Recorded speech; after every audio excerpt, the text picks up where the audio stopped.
La de la mochila azul, la de ojitos dormilones, me dejó gran inquietud y bajas calificaciones. Te recuerdo, me quedan sus colores, 2 hojas de un cuaderno, disamores de borrones.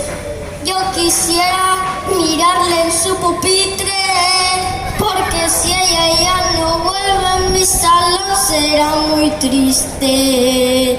La de la mochila azul, la de ojitos dormilones, me dejó gran inquietud y bajas calificaciones. Ni al recreo quiero salir, no me divierto con nada, no puedo leer ni escribir.